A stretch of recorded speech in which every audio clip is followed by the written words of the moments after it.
আজ আমি আপনাদের একটি ভয়ঙ্কর গল্প শোনাতে যাচ্ছি। গল্পটি আমার এক বন্ধুর কাছ থেকে আমি পেয়েছি। গল্পটি হচ্ছে সুন্দরপুর গ্রামের।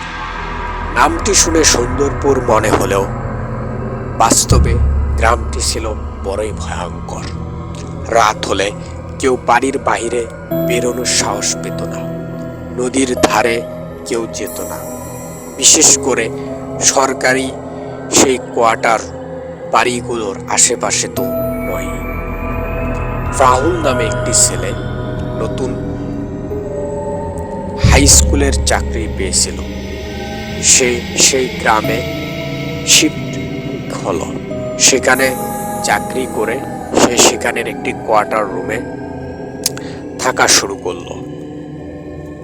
থাকার সময় সেই বাড়ির কেয়ারটেকার তাকে বলল, বাবা সাবধানে থাকবেন, এই বাড়ি কিন্তু বড্ড ভয়ঙ্কর। রাহুল শিক্ষিত ছেলে, তাই এই কথা মানতে পারল না। সে হাস্যরসে তা উড়িয়ে দিল। তারপর যা হলো তা আপনারা ভাবলেও অবাক হয়ে যাবেন। যা হোক, তারপর সে থাকা শুরু করলো। সে ব্যাচেলর মানুষ, তাই একাই থাকতো। তো গ্রামে কিন্তু মাঝে মধ্যেই কারেন্ট চলে যায়। তো সেদিন কারেন্ট চলে গেল। তারপর বাড়িটি শুনশান হয়ে গেল। হঠাৎ সে ছাদে শুনতে পারল নুপুরের আওয়াজ। সে গেল ছাদে, গিয়ে তেমন কেউকে পেল না। তারপর দেখল ছাদের সিঁড়ির পাশে একটি ভাঙা আয়না। সে আয়নার দিকে তাকালো। ও হ্যাঁ, আমি আপনাদের একটি কথা বলতে ভুলেই গিয়েছিলাম। সেই বাড়ির কেয়ারটেকার চাচা তাকে বলছিল, সে যদি সেখানে থাকে তো রাতের বেলা যেন দরজা জানলা না খুলে আর কোন আয়নার দিকে না তাকায়। তো সে আয়নার দিকে তাকালো। তাকিয়ে দেখে তার পিছনে একটি সুন্দরী মেয়ে শ্বাসকোষ করতেছে।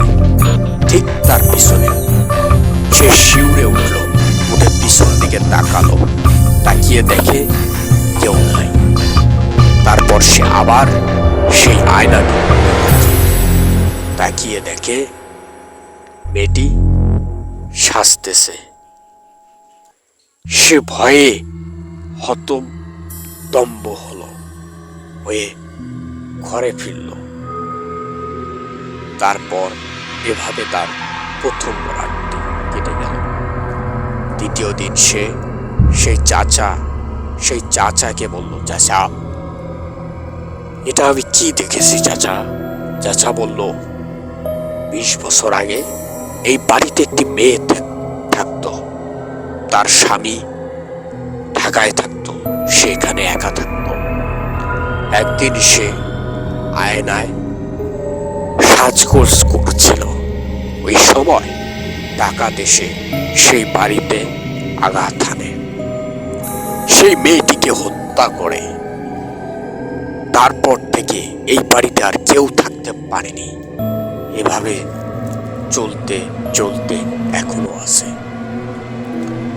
যা হোক, তারপরও এই ছেলে পুরন বাড়ি, তারপর বিভিন্ন নতুন জায়গায় এসেছে।